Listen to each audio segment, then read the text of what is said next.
Welcome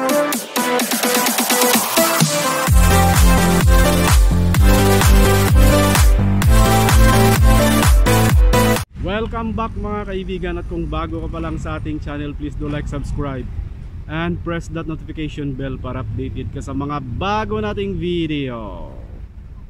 Well mga kaibigan, no?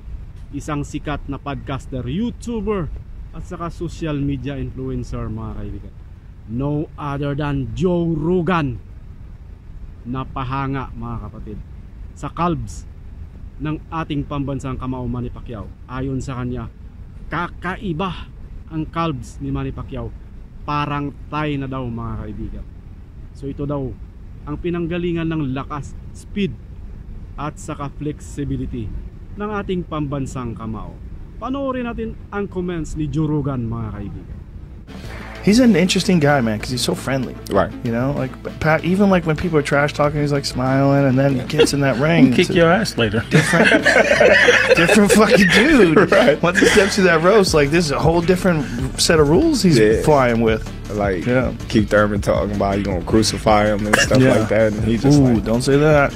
Yeah. Okay. And got crucified. Yeah, but he's super I wish you the best. too. Good luck in that fight. Well, his legs, Manny's legs are like tree trunks. Yeah. And the It's hand crazy. speed, the power. Speed, everything. I just always wish that the Mayweather-Pacquiao fight would have took place many, many years before than when it did, you know? Well, it also took place when Manny went into the fight with a fucked up shoulder. I mean, he knew his shoulder was fucked before that fight and just wanted that money and just let's see what happens. There you have it mga kapatid, di ba? Exciting ito mga kaibigan.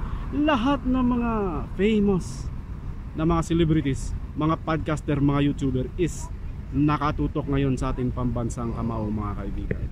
Well, abangan natin ang kanilang laban ni Mario Barrios mga kapatid. Matinding laban ito dahil dito nakataya syempre ang ating bansa, and of course legend na si Manny Pacquiao. Wala na siyang dapat patunayan, pero pag nanalo siya, malamang may susunod pa na mga bigating fight para sa ating pambansang kamao mga kaibigan. So thank you so much for watching and see you on our next video. Bye bye.